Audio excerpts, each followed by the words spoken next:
Hey everybody, Justin here from Chaos Made Coherent. Today I have Jason Mobley with me, who performs and releases music under his stage name, Manhattan Mobley, where he focuses on live orchestration and elevating innovation through immersive experience. How's it going today, Jason? It's going great. Thank you so much for having me. Really excited about this talk and our entire collaboration that we've been working on in general. Yeah, Yeah. absolutely. So let me ask you, Jason, so like when you sit down to create, are you trying to control the music or are you basically just letting it happen as it comes? I think it depends on what I'm trying to accomplish at that moment specifically. Mm, So in my journey, the way that I've had two different musical journeys, basically. I've had classical mm, clarinetist, went through university, all that, where it was really performance based. And so there's still a part of me that loves doing production. Like if I'm doing a soundtrack for a video, I want to be able to make mm, sure it's all timed out correctly. And we're really trying to cultivate this thing with someone else. But what I'm really mm, excited about and what I love more is being able to fully immerse in whatever authentically is happening right now for me.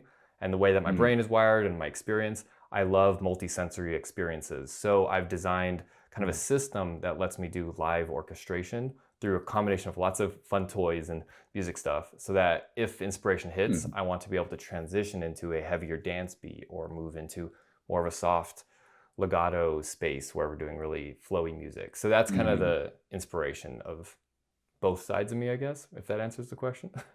Yeah, no, absolutely. So, question that came up for me is like, what inspires you? What gets you excited? Like, what in like, do you feel like you're downloading information when you're making music, or is it more like when you say immersive experience? Could you expand on that a little bit? Yeah. So my experience, I like to say my gift is creativity, but it's not Mm, really defined by a specific medium. So if I'm working on a mm, spreadsheets or working on a check-in hub, or I'm working on a music and doing singing or dancing, it all kind of mm, feels the same for me. So you could say it's like downloading. It feels like a channel. It feels like this wash that comes down through my body, and I start to mm, create. So and mm, often with I kind of like a little bit of an ADHD thing. So I need to help contain a lot of that overflow, and that mm, requires really structured systems that allow me to continue to create persistently and mm, also capture what actually is happening in my mind in that moment because it's so much mm. often. So that's where Right. the technology supports. Yeah. Right. And do you feel like that channeling of information, like does it go like do you perceive it going into like different like routes and spaces? Like does it move like a river? Or does it, is there like a fork in the river, so to speak? Do you like have specific like, okay, there's this idea, but then there's also this idea. Do you choose one path and kind of just go with it? Go with the flow, so to speak, or do you does your brain, are you able to parallel process things in your brain? I parallel process pretty effectively. Yeah, that's kind of one thing. But also, I tend to set myself, I love to call it designing my life. I love the calendar Mm. app, by the way, my favorite app on the phone. But it allows me to set agreements and intentions for specific sets of my life. So if the next 6 months, for Mhm. example, I'm releasing an album in July, 7/14, my next album. Mm. And Yeah. so that container, I've had to be ensured that so that my streams don't go everywhere. I have such capacity to go 1,000 different directions. So I love to Mm. make sure that, okay, I have a goal in mind, I have a deadline. Yeah. What things do Yeah. I need to prioritize right now to accomplish that deadline? So that's where Okay. I'm able to kind of channel this multi stream thing, which is how my brain works. I Mm. actually get better and more creative the more mediums I touch on a specific project, which is really cool. Mm. It's kind of the opposite of a jack of all trades where you seem to get not as good if you stop practicing something. It's just my core Mhm. processor is what I try to upgrade, and then all my other stuff is kind of like a spokes around it. Okay. That's why it's really important for me to be intentional with my time over 6 months or a year or a Hmm. couple, whatever that time frame looks like, to ensure.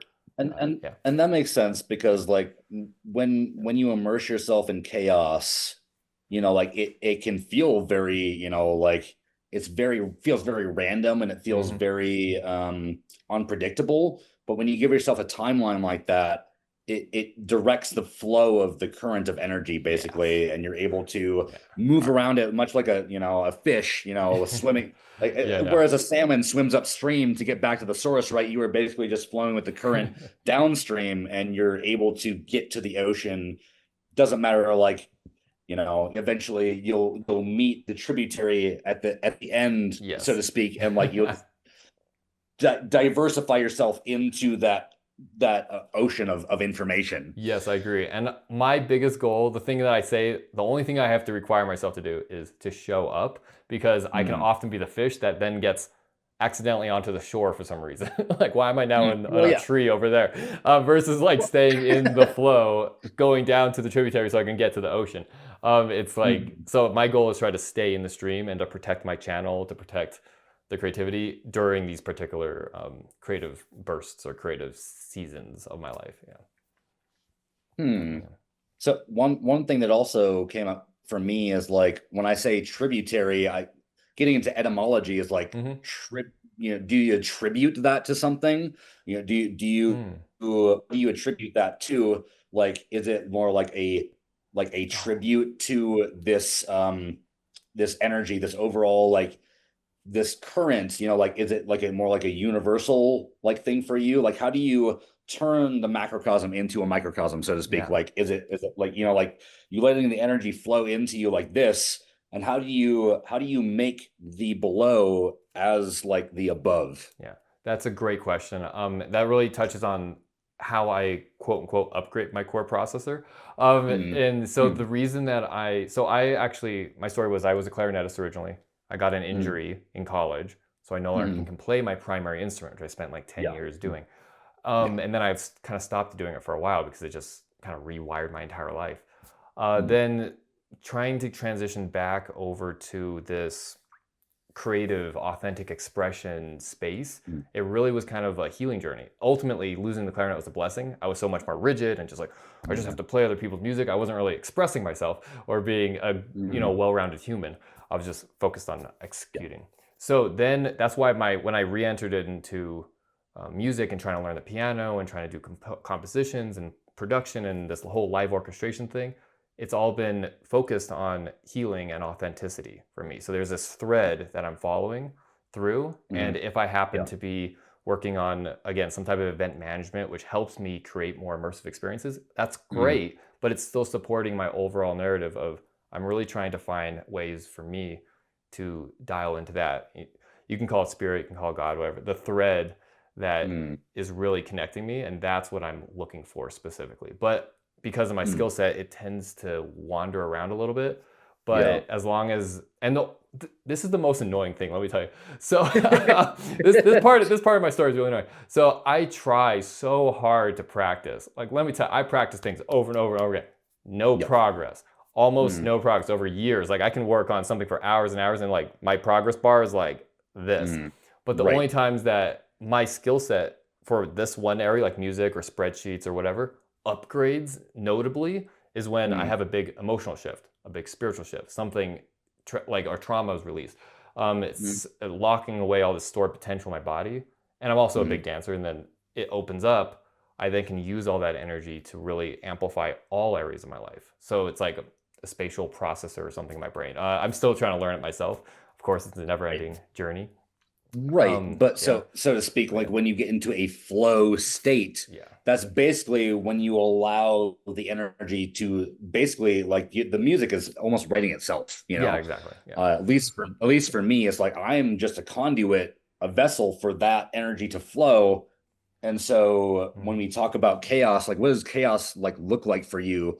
Like when Mm. you're planning this stuff out, like, like John Lennon said, like life Yeah. is what happens to you while you're busy making other plans, like it's Yeah. like, what does chaos actually look like for you? Do you leave room for unpredictability? Is there Mm. like a buffer zone on either side of, like, okay, I need to get this album done by so and so date, but there's also room for unpredictability, basically. Yeah, yeah. So when you get into like really master planning, I consider myself a master planner because of my schedule Mm, thing. yeah, But when I get to right, that point, you do plan for chaos. So like when I was a wedding DJ, you have to make sure there's buffer times between things because even though I have a yeah, plan, I'm gonna have to throw out half this plan because some right, chaos is gonna happen. So right. one that's just experience and perspective over time. And then also chaos. I think one of the cool things about I don't use music for the purpose of creating music. So half the time my music Mm, doesn't actually sound all that great. But I yeah, personally, the value of it is mm, massive because it's because of the emotional journey. It's because of the personal growth. It's those things. mm, So like for my first album last year, where I started doing authentic singer-songwriter style stuff. First time, it took me 2 years of emotional processing to get my first song. But once I was able to do that, I learned that Mm, part of that value was completion. So in order to complete that project, I went super crazy big. I ended up doing like a whole musical. It was an hour-long soundtrack thing, and I got like mm, 70% of the way done, and it was amazing. And then I burned out for the last like 3 weeks before the release date. So I mm. had to turn on more of my director brain because I was like, Yeah. the lesson here is, can I complete the thing, not necessarily the quality of it. So that Mhm. was kind of one of my shifts I had to do to learn the lesson, complete it, Mm. even if it's imperfect, it will result in Yeah. a better version next time. So that's how I got my first one started. You can kind of hear that Mm. in my very first song on the album because it does all this cool like Yeah. soundtracky stuff at the very tail end of it. But that was Right. actually the very last thing that I started composing, and I just smashed it in. Yeah. Because the Mm. lesson for me, the value was not the album and the music. It was I learned the lesson of completion. I completed a project that I set out to do, Mm. and I had a timeline. That was massive for me, and that was the value of pursuing music and a very specific quality of music. There's like this. This might be an impossible sound I'm chasing. I'm chasing a Yeah. sound, and it Mhm. might be impossible, but because it might be this whole thread spirit thing. Mhm. Right. But the value was so life changing for me, and I'm looking forward. And the same thing with this next album I'm working on, The Sound of Yeah. Collaboration. It's transformed my life because the intention was I want to learn how to be vulnerable enough to be a collaborator. How do I do that? And it Yeah. challenged me on every single part of my being, from intellectual, Mm. emotional, financial, everything got Yeah. challenged. But on this journey, it Yeah. has opened up so many new things. I ended up starting a men's dance. I'm collaborating here. And this collaboration was Mhm. born Yeah. from that. And literally, things would not be happening as they are without that intention I set. So, maybe Mm. to answer your question about chaos, it's just that single thread of intention is what's holding it. But then how it actually plays out, I would never Mm. imagine half of this stuff happening, to be honest, without it. But the intention was just, I knew in my soul the next lesson for my growth was collaboration. I need to learn how to collaborate. And then everything That else make happened. Yeah. Sorry to interrupt you. All good, all good. There's a Yeah. thought that came to my mind just playing off like the etymology ideas, like as a conductor, Hmm. does almost like do you perceive yourself as like directing the current, almost like an electrical conductor? Yeah. Like you're conducting your Yep. it's very is it conducive for you to Yeah. see it that way and see like, okay, I'm literally just directing the energy. That is Hmm. literally my entire job is just to be a conductor. Yeah. I do believe in co-creation. So, Yeah. and I think the Yeah. best way to describe this for me is surfing a wave. So Mm, there's this wave of mm, life and spirit and everything that's happening. But as a mm. surfer, Yeah. you're on that wave, but then you kind of can direct where you're actually going. You're still on the tide, Mm. and the goal is to not Yeah. fall off your surfboard and get drowned Yeah. by the chaos of everything. Because once Right. you're there, you're no longer co-creating. You're like a victim almost. You're like, hey, the world's doing things to me. Stop doing it. But if you're still in your power, you're like, I'm actually surfing Yeah. this wave. I get to direct the tide a little bit, but Mm. ultimately, for example, I started this men's dance specifically to help. Yeah. One, I needed to learn it for a dance and kind of a freedom for myself, and also to as an opportunity to test out some of my new music and DJ and stuff like that. Mm. That was not just me though that wanted it. There was a lack in Boulder, Colorado. There was no men's dance happening Yeah. whatsoever. And Mm. so there was no opportunity for me to go do it. And I was not the only one that had this idea either. In Mhm. business, it's Yeah. called, I think, parallel evolution or something. But it's Yeah. multiple people Right. had the same idea. We all saw that the market needed this and we all Mm. wanted to do it. So there was a calling Yes. to do Yeah. this. And I just Mm. happened to be one of the people that received the message and was like, let's go. So, So, yeah. yeah, so basically what you're saying is like there's like this collective consciousness, right? And the way Hmm. I look at it is like it's like a spider's web. You know, Yeah. like and like the ideas don't necessarily come from you, they come from the ethers. They come from that's where inspiration comes from, is Yeah. from something that is other than you, right? Hmm. And so when we try and force ideas into existence, they often aren't very good because you're trying to force it too Yeah. much. The more you allow it to flow through you, I Hmm. find is like when you actually get to make the music. The music comes to you. It does life is happening through you and not to you. Yes, agreed, agreed. I do love Yeah. that. Yeah, Yeah, yeah, that's a good, it's a good the gut analogy. response, Yeah, gut yeah. response. Like this is happening. Right. Yeah, exactly. Yeah, more often times than not, I'd say like 99% of the time, all the best music that I write doesn't actually come from me trying to like, okay, what rhymes with this word, or like what, like it Yeah, yeah, literally just comes from when I don't have any sort of intention imposed onto a certain creative project, basically. It yes. just let it be what it is. I 100% agree. Yeah, I think that's where what I was talking about with like the goal is this emotional growth, this like impossible, because that means no matter what the externals look like, it's fine. Yeah, right, right. And that's what Yeah, when you talk about following the thread, yeah, yeah. like that's like, okay, I'm just gonna, there's a red thread here. I'm just gonna go like this, like see where it leads me, and like where am I going? If you guys have ever seen the movie Donnie Darko, like there's that moment where he like has this thing come out of his chest and it just kind of leads him to where he's meant to go, basically. And that's kind of how I view life, is like, if you are channeling the divine will, and through your personal will, you basically align yourself with the divine will, and you set your ego aside. Okay, this is something that is beyond me in that sense, but also I have an entire universe inside me, and like I'm just allowing that to express itself, and whatever, like Jackson Pollock, like I'm just gonna throw paint at a canvas, basically, and see what comes out. Yeah, yes. Like this is chaos. This is pure chaos, but also there's order within that chaos. Mm-hmm. I agree. You know, Yes. um. So, anyways, to diverge a little bit, so when you start with structure and break it, do you start with chaos and shape it, or like do you like, it's like a piece of clay? Do you like help mold the clay Mm. in that sense, or do you let the clay mold itself? I would say that I'm very intentional when I Mm, create systems. I believe yeah. systems is actually one of my art forms as well. Like I said, Mm, it kind of feels the same anyways. yeah. When I create a system, that system, and when I say system, I mean any collection of tools, environment, whether I'm designing my space room Mm, wise, that mm, changes how I will work with it, whether that's talking about my music setup. And if you want to see more about my setup, check out our video where we are jamming, because you can see some of my stuff where I have pianos and my Rolly C board and like tractor stuff. And that is a environment which will mm, foster a very specific set of things that I can do and things I can't do. So I'm yeah. very intentional in that, a Mm, workflow thing. You just won't generate certain ideas if you're in mm, certain spaces. So I'm very intentional with that. And that is kind yeah. of how that informs the chaos. Right. So I wanted to shift a little bit. So the next question I wanted to ask you is like, what's the moment where noise becomes unusable for you? Like, is there a Hmm. moment in your creative process where you find that you are immersing yourself in too much chaos, and that chaos becomes so chaotic that it almost is incomprehensible? Mm, that's a good question. Appropriate for Chaos Made Coherent, I guess. Yeah.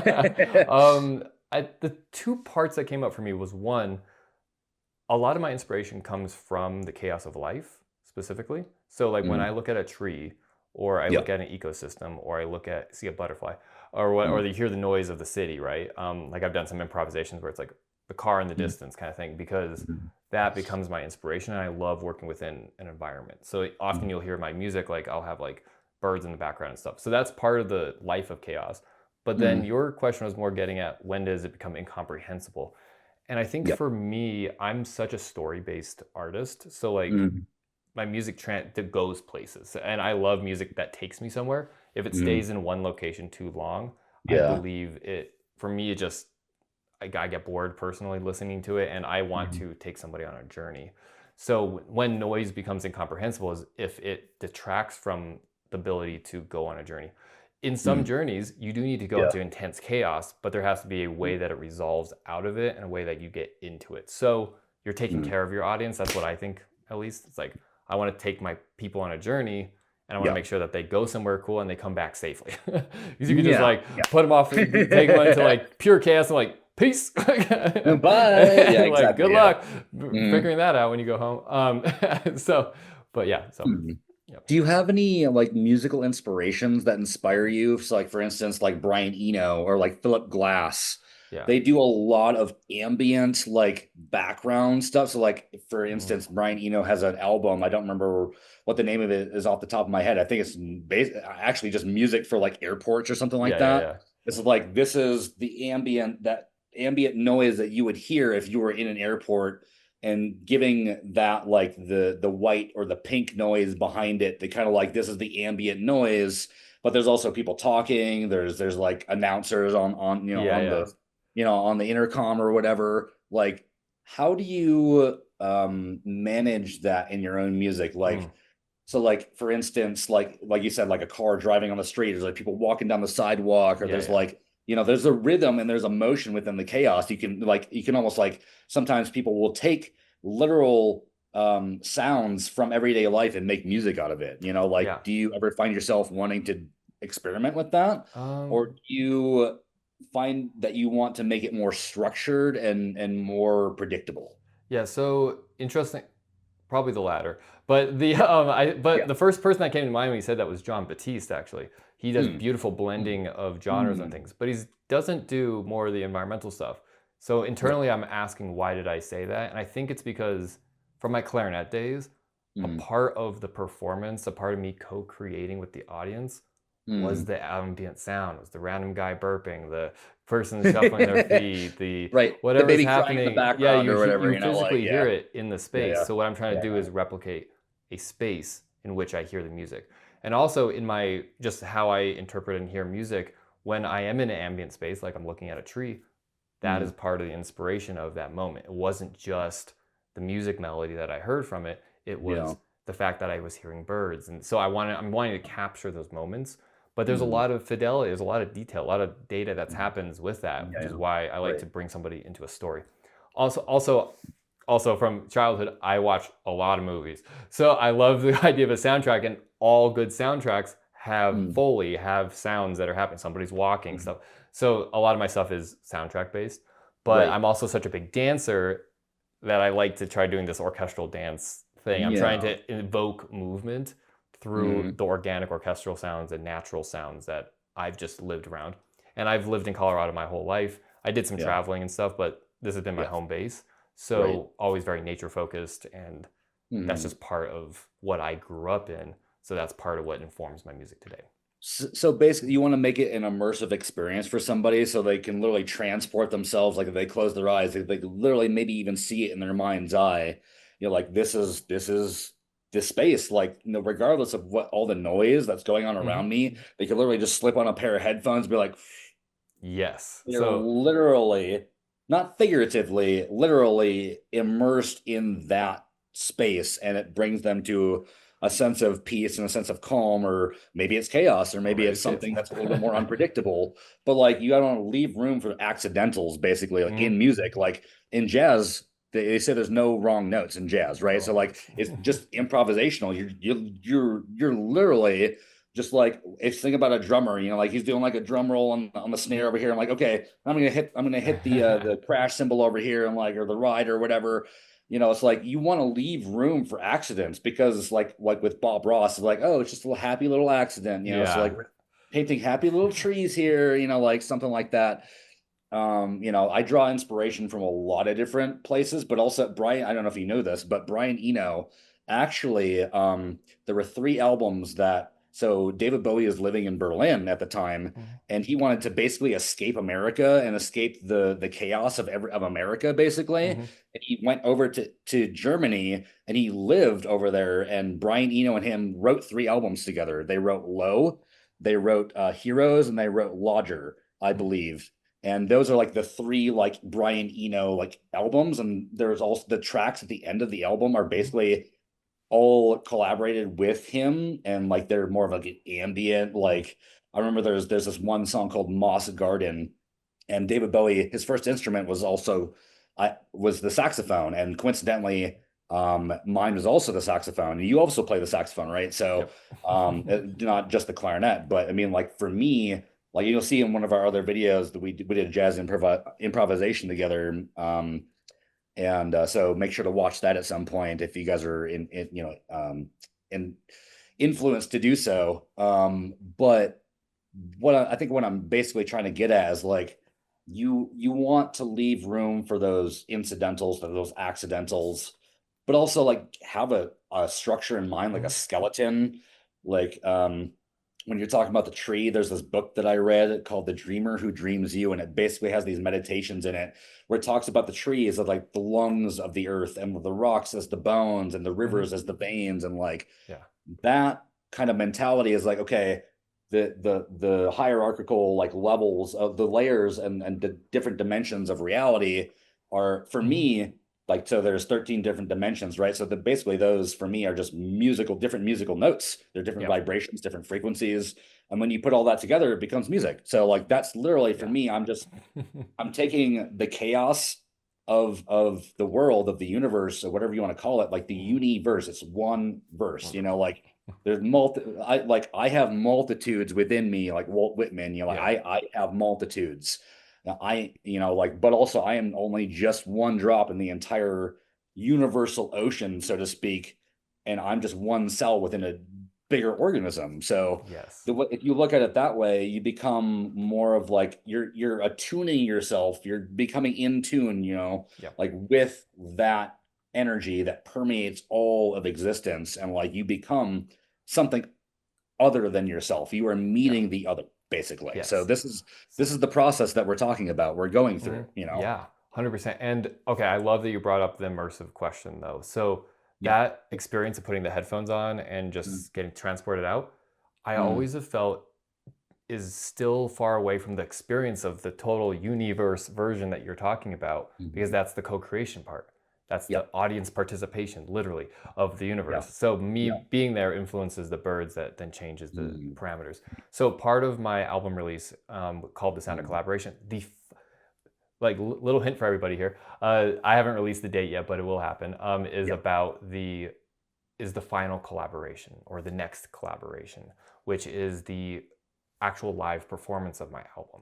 So the Yeah. live performance of my album is going to be paired with, I have been partnering with AI, I believe, in Mm, that it helps me go not twice as fast, which creates not good quality, but twice as far.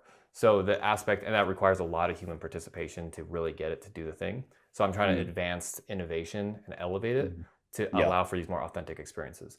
The Hmm. experience I'm wanting is that universe co-collaborative version Right. of an Yeah. experience, which is very difficult to pull off. You can do it in some immersive experiences, but they cost tens of thousands, hundreds of thousands. Yeah. So Right. what I'm Right. doing is developing an app to help with that process, Mm, essentially generating like video game like things. So all of what I'm building with my album are going to be mm. stems, and that Yeah. then the software will then allow you, based on the location in the room, how close you Mm. are to.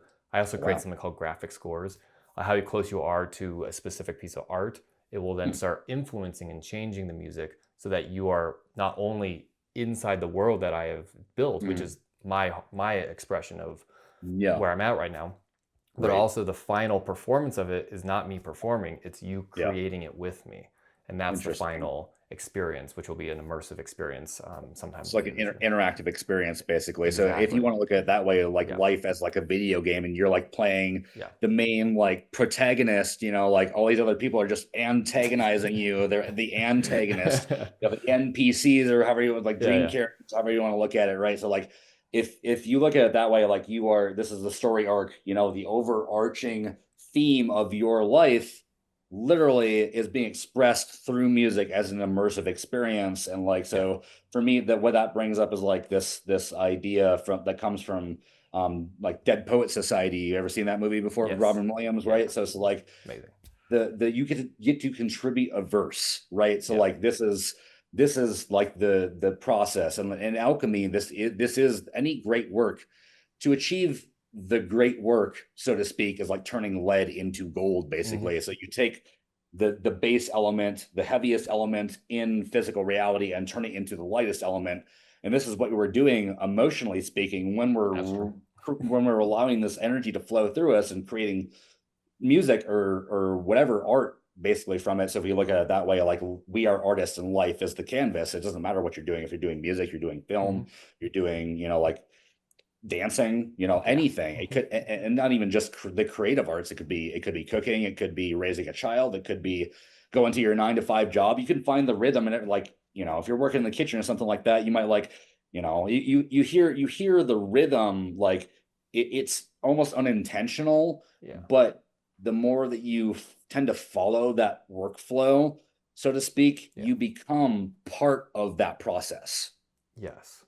Yeah. And as Yeah. you were talking, the other thing I was reflecting on is Mhm. why create an immersive experience? Like I could just release an album, right? Yeah. So I think part of it is also coming to terms with personally emotional goals, right? Yeah. Um, Emotional growth development, and also to help express actually how this was created. So when I Mhm. walk around, I do hear full orchestrations in my head, and it is part. And then I do hear also the Mhm. birds at the same time. That's part of the process. So it's this like I think it's called like ideesthesia. It's like a synesthesia where the senses are kind of blending a little bit. Synthesis. Yeah, Yeah, yeah. So exactly. there's a Yeah. little bit of a synthesis and a little overlap. Mhm. And that's the experience that I'm also wanting people to experience. Like, if you really want to know me as an artist, this is what I look like. And my Yeah. systems are Yeah. just as artistic as um, my art, my music, and Mhm. more my art, my whatever medium I'm touching. It's all the same. And so Yeah. having one umbrella, one event that really allows me to do the full range of this is who Jason is, this is who Manhattan Mobley is, Mhm. that requires this kind of multi-tiered thing going on. It's Yeah. much more difficult. Let me tell you, it's so much more difficult doing this, but it's Yeah. also kind of that how my complex brain kind of just operates and loves doing. It's just like, let's do more. Yeah. Yeah. And so I want to try something with you real quick. Hmm. So imagine pure static, no rhythm, Okay. no melody. At what point does that become music? And what are you listening for? I think it actually doesn't work that way. So I was able to like imagine in my inner ear like static, because it was like, psh, but it kind of was Yeah. felt a little resistant, to be honest. Mhm. I felt like I was Yeah. kind of like forcing it. I Yeah. think what Yeah. I am looking for is that gut thread situation. So it's not something Mhm. that I just turn on, it's something that I'm listening for. Because if I do Mhm. it the other way, it kind of feels like I'm like trying to like overclock my Right. computer or something and it's like Right. force it into Yeah. it. Yeah. But I do need to allow for it to, I can kind of like open it up. Yeah. But for the purpose of the video, let me try one other thing, just on the Yeah. idea of inviting chaos in. Yeah. Yeah. So it'd be, yeah, it's hard with the noise pit, but if I'll kind of allow it, I can start hearing some orchestration, see some colors, things like that. But Mhm. I don't think I hear it as noise though. I guess I don't know the difference between static and Well, music. Yeah. so for me, like the white, like when I was in sound engineering school, we would Hmm. have to do ear training, and we have to pick out a specific frequency within the white noise, basically. And Yeah. so when your brain is basically like a radio, right? So like Yeah. you turn, it's like a transistor. So you turn the knob until you fine tune that, like you turn on the radio. It's like I can't quite hear what they're trying to say, Mm. but the more you tune into it, you're like, oh, that's what's being I was said. actually gonna say. You're like, this is Yeah. this is this is like Oh. hearing sequence within the static. It's like, okay, there's a code. It's almost like Morse code. Like they're like Yeah. do do Yeah. do do do do do do do do do. It's arrhythmic. It's asymmetrical. And so when you tap into that code, you become connected to something other than yourself, and it's almost like you are tapping into something that wants to be said, which could be perceived as music or an audible Hmm. voice, or it could be a moving picture, or it could be any number of things, whatever that signal is trying to transmit, Yeah. basically. Yeah. Thank you for that clarity. When you were talking about that, I Yeah. think so. For me, where my receiver is I'm Mhm. very somatic based. So Yeah. I Yeah. dance a lot. I do the five rhythms and all the to express your emotions and your experience, spiritual, all experiences through movement. So it's very Mhm. body centric. That's Yeah. my Yeah. receiver ultimately. I think Mhm. all experiences are perceived through the body. So that's where I Mhm. start. So Mhm. if, for example, like I have this little neck thing because we've been talking for a while, I have my Yeah. shoulders little thing. If I focus in on, okay, well, what is this telling me? What's being received right now? And I Yeah. Yeah. focus in on what that experience is, Yeah. then all sorts of Mhm. stuff like, oh wow, okay, cool, we're hearing the horns. Okay, there's a little Yeah. static of it. It's like all these things start coming in Mhm. because that's where my receiver is. Yeah. Ideally, the ultimate Yeah. version is it's Yeah. not even there's like also like a more spiritual version of it where it's just coming in and that's just inspiration. And Yeah. that Yeah. feels like a cool wash over my body. Yeah. But if it's not where it's more like we're trying to intentionally do it, Yeah. I Yeah. would focus on my body first, and that's my antenna that then leads to what's the And specific pitch of that that thing. makes sense to me because those little crystals inside your cochlea in your ears are literally vibrating Yeah. at specific frequencies, and that's why you hear things. It's like this is for me, language is like so like vibration and frequency. Like when you talk, you are literally like creating your reality in Vibration. that sense. You are speaking it into like in Sanskrit, you speak things into existence. Like this is how you create things like Hmm. like they are literally vibrating at such a frequency that the universe has no option but to match their frequency basically. Yeah. And so when you become that in tune with yourself and the world around you, you're literally taking what's inside of you and turning it inward, inside out, Yeah. Agreed. basically. Yeah, Is yeah. the It's way I look literally, at it. yeah, So literally. yeah. Yeah, yeah. All Yeah, all not experiences. figuratively, Yeah, not no, just like figuratively, but literally, literally. this Yeah. is how you perceive all of reality. So the cleaner this is, all your other experiences become. It's being filtered through. No. I've always had a fascination of like, do we all see the same color? Like, because yes, we Yeah. have the same. Mhm. There's some biological components to it, and we Yeah, yeah, can yeah. match the frequency. But how my Right. brain interprets it, like, do we Right. all actually have the same favorite color? It's just that our brain is Yeah. interpreting what favorite is different. Anyways, Right. some Yeah. silliness like, but If the if somebody were color blind, like that kind of yeah, like mentality is, it's like yeah, we you're only just perceive a perceiving it. certain frequency, like a Yeah, certain spectrum of frequencies, but your brain is processing billions of bits of information per yeah, yeah. second, but you only see a very minute Minute. version of that. So like animals and like, you don't know what they're experiencing. You have no Yeah, idea what they're seeing. and You have no idea yeah, because you don't perceive it. exactly. And so the objective reality is different than Yeah. perceived reality, which is Yeah. how I The- am perceiving this reality, and yours is different, and then the dog's is different. He's like, there's no such thing as the color red or whatever. Right. And so Yeah, so for me, it's like we all agree on this consensus reality. Okay, this is knock on wood, yeah, like this is the consensus reality. But to me, there's literally like however many people are on Earth, there's 8 billion different versions yeah, of each perceiving our own version of this. And so this is literally just a projection of your mind, and you don't know what other people are experiencing. You don't know what yeah. animals or trees or plants or the flora and the Yeah, fauna, like they have their own immersive experience. And so yeah. that for me, that kind of like brings up, like there was this one time I was at a festival in New Mexico called Sister Winds in Taos, and like I was tuning my guitar, and a friend of mine had this device where literally it would translate the frequency of this plant sitting next to me with a Oh, little like clip that's on it, cool. like Yeah, electric, yeah, like the electrical signal coming from it. And the plant was literally harmonizing with what I was doing on the guitar. mhm. Literally, Yeah, yeah, it can turn it into a MIDI signal, and you yeah. can literally play the sound of the plant, That's really cool which though. is crazy. It's Innovative crazy to think technology, man. about because that's how the whole universe operates, is through vibration and frequency. And when people talk about that, there's a stigma around it. It's like, like Yeah. it's just this, it's also true. Like Plato would talk about the singing of the spheres, and every planet has their own vibration, like the Schumann resonance of that planet. It's not just Earth, like Earth is at the exact phi ratio away from the sun to make it perfect for life to evolve, basically.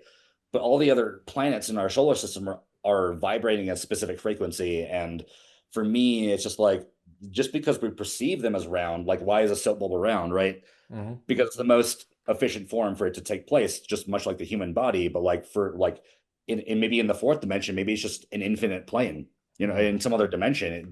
Just because we perceive it Yeah, you as circular doesn't mean that that's what it actually is. It just means how we're perceiving it, basically. yes, agreed, agreed. That So perception's I power. know that's a Yeah. long tangent, but going back to the original point, like Yeah, how do you turn the macrocosm into the microcosm? Like how do you, if you are able to align yourself yeah. with that energy, like how, like for instance, like Sufjan Stevens has this album he collaborated with other people called Planetarium, and every song is about a different astrological phenomenon or planet or like comet or whatever, and they're literally just like channeling the energy of that planet. Hmm.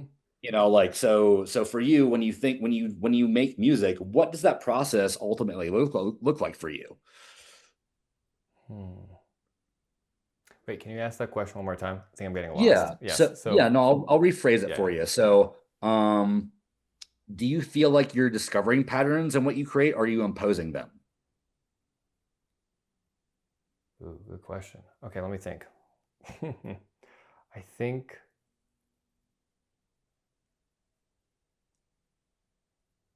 imposing. I would say I think it goes back to that co-creation thing. It's a little bit of both. Mm, I think the line is very thin here, but yeah. essentially, one, the goal of my music is again that the way that I upgrade that processor and thing is to Yeah. create music Mm, based off of the intention. So the intention of the sound of collaboration was to work on all my stuff that comes mm, up with a collaboration. So yeah. ultimately, that is the process and the energy behind it. How it Mm, specifically formates has been a journey.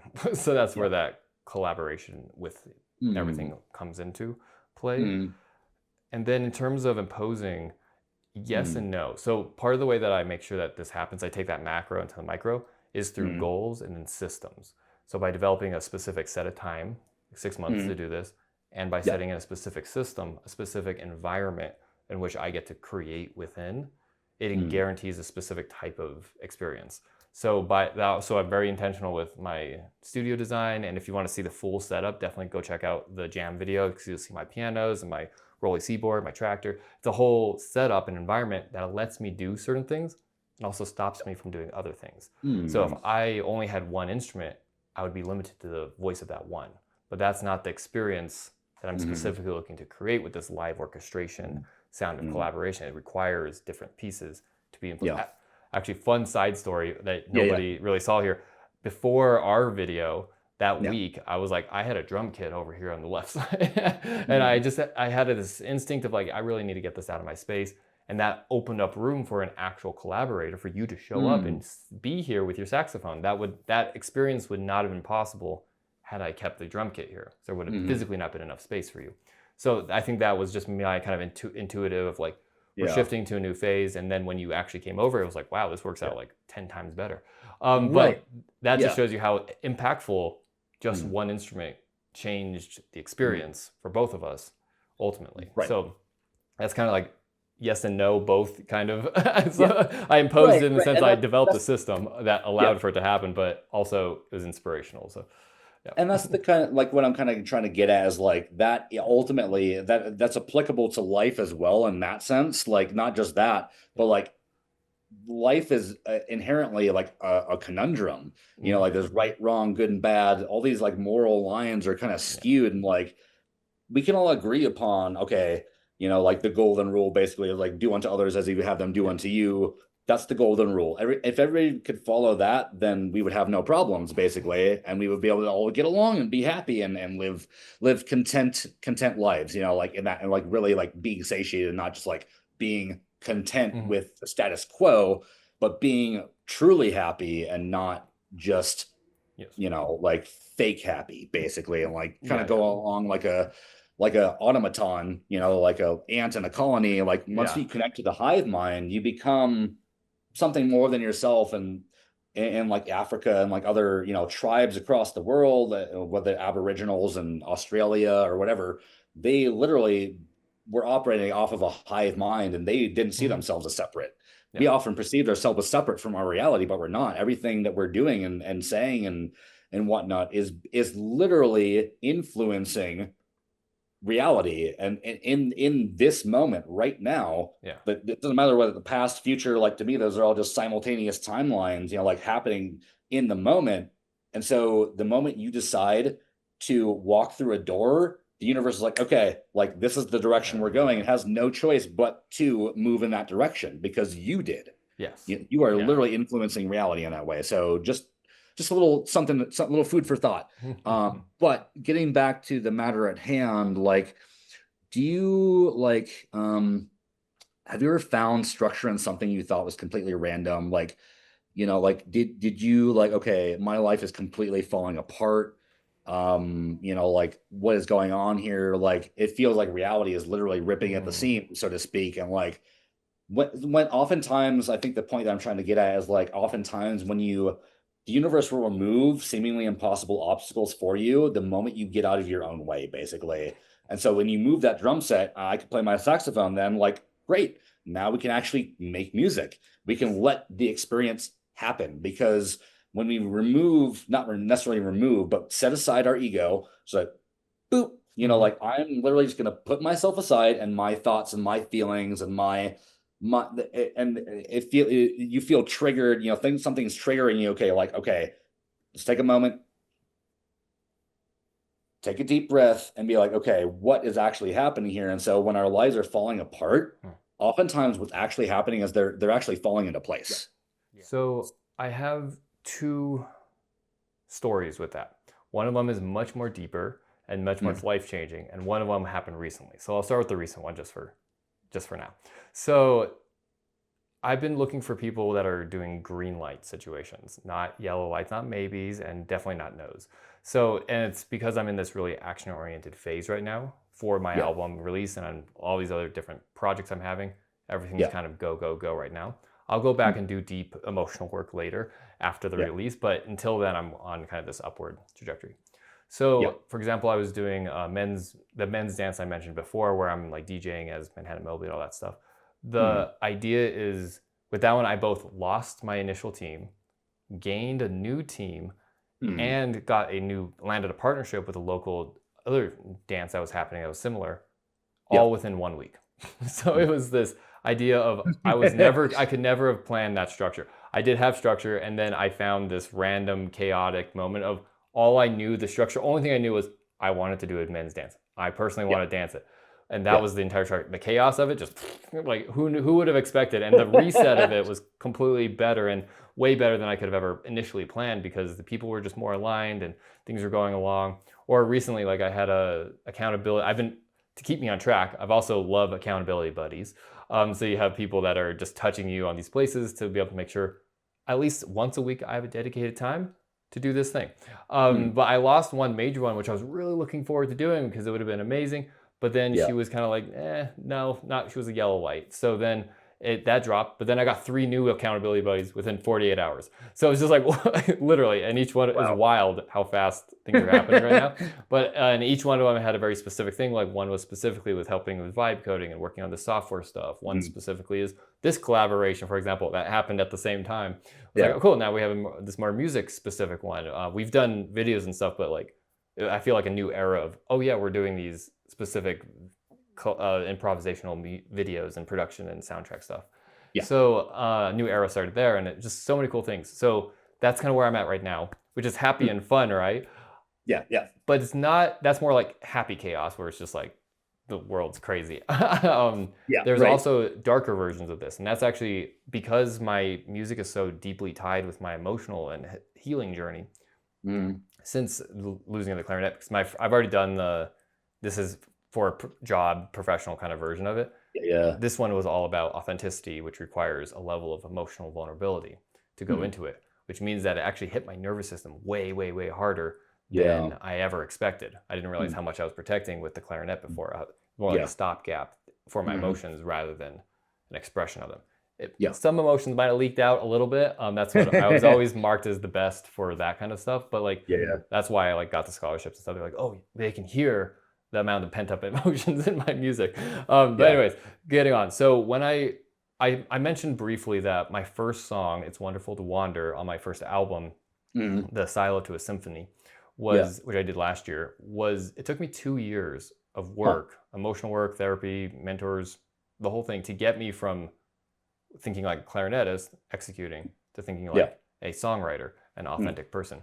That really put my nervous system through a wreck when I first did it. But on the release, so I did a release moment. It was through this group called Golden Bridge and Movement Mass. I go to them dancing. They do a lot of 5 rhythm stuff. But her main thing there, she's amazing. If you've never done it, try it, please. Come in Boulder. It's amazing. But her work is all about creative liberation. So there's a week-long surfing the creative dance experience, essentially. Every day you're dancing like 8 hours. You're doing stuff in the evening. It's this whole process that's helped for the rites of passage for creativity and liberation ultimately, and also in your life. And so she works a lot with advocates, organizers, artists, all the whole shebang. I fall into the artist category. So during that event, I both had the lowest moment of that 2-year journey and highest moment of that 2-year journey. My lowest moment was I straight up collapsed. Like my Yeah. body collapsed. I had an Yeah. almost mental breakdown of Mhm. situations because I went in Yeah. so deep and I was Yeah. doing so much. Like I was waking up really early, doing all these warm-ups, going through the whole Mhm. process. But I really knew I wanted the ability to Yeah. write a song Yeah. Yeah. completely, right? And Mhm. so, and leading up to this, of course, I went through this whole process as well to get me to that point because I had finished my song just before I started there. I finished my first Mhm. song. It Yeah. felt complete. Right. But so I completed it, and then I really wanted to be able to integrate and fully do it. That's when this, mental collapse happened, and Right. it was really bad. It was not good at all. I Yeah. won't Yeah. get into it more, but it was not Yeah. pretty. But Right. going into that darkness, then Yeah. within that same week, I had the Mhm. highlight. Right, it was like Tuesday or Mhm. something. I went Mhm. so deep, collapsed, and then by Thursday they had a little showcase performance. So I got to do Mhm. my live Mhm. performance of me on a piano and singing "It's Wonderful to Wander" in front of 50 people Oh, or wow. whatever, and it was amazing, and it was the most integrated I've ever been. I both was crying on Mhm. stage Yeah. about the Yeah. story Yeah. and Yeah. also playing this piece that was incredibly structured, right? I was playing the piano, it was roughly in time. I was having an issue with my rhythm, but it was Yeah. roughly in time and it was the thing and there was a standing ovation and all whole things and really Yeah. that was a synthesis moment for me from Mhm. darkness into light and I really was able to come through that because I could have easily quit after that whole thing Yeah. happened, Oh, right? yeah. Yeah. But by Absolutely. staying with it, by showing up for myself in that Mhm. container, because I had agreed to remember that timeline, I agreed to a Right. timeline. Yeah. Doing this thing, I'm showing Yep. up for the whole process no matter what Yep. happens.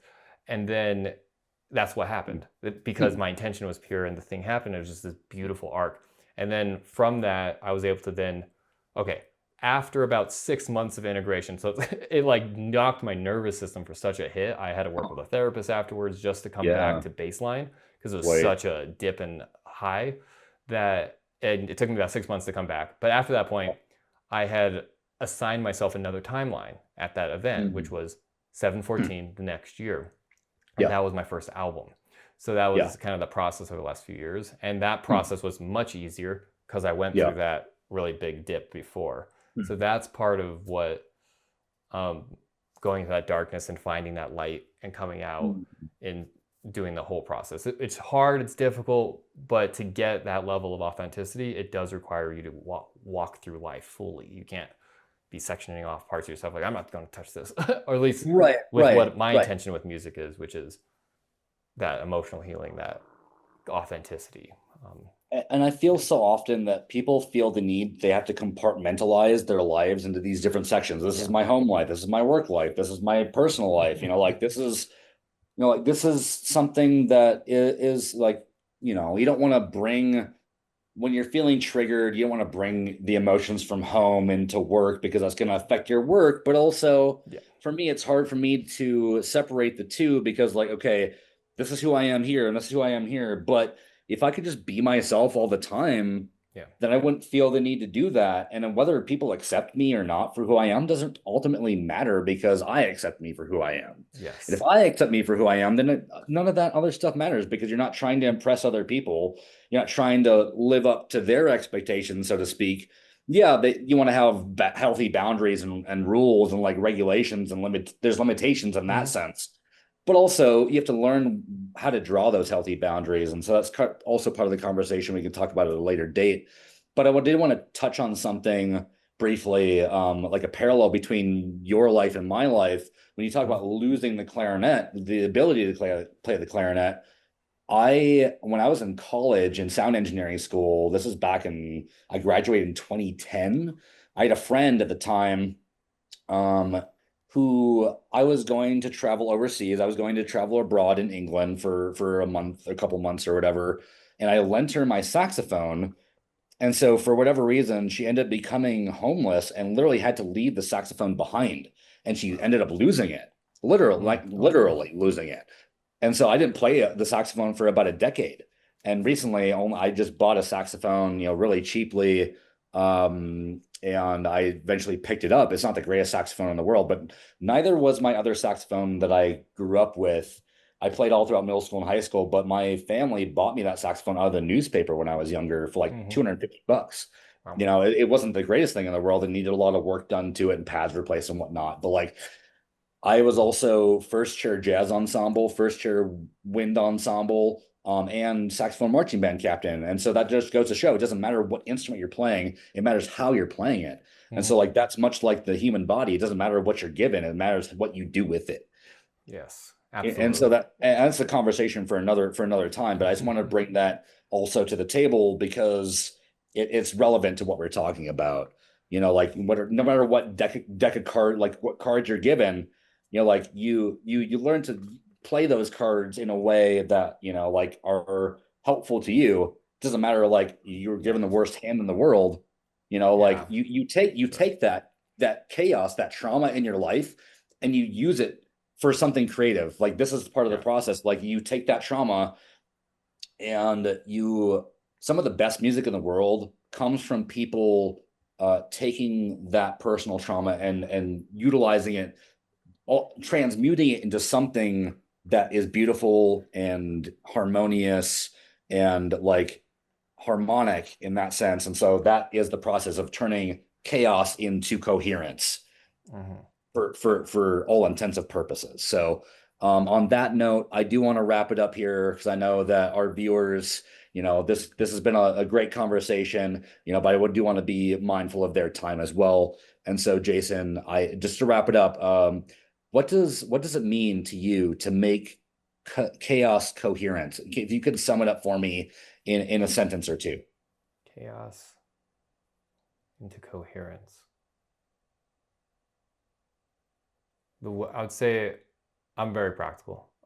So I would Mm, say it would be to continue to show up both in your messiness and in your glory, mm, and being willing to continue in that process.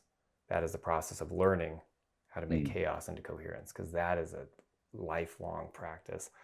Um, yeah, so mm. that's where I'm kind of sitting with that. That's a very potent message, and I appreciate your ability to make that as concise as possible. And that's what it's all about Yeah. Hmm. is taking the chaos and making it into coherent and Hmm. into order, so to speak. So I want to thank you for your time today, Jason. Thank you so much. Really appreciate you being Hmm. here and showing up. And Yeah. we will see you next time. Okay. Absolutely. Right. Thank you so much. Have a good Yeah. one, everyone. Bye, Bye. everybody.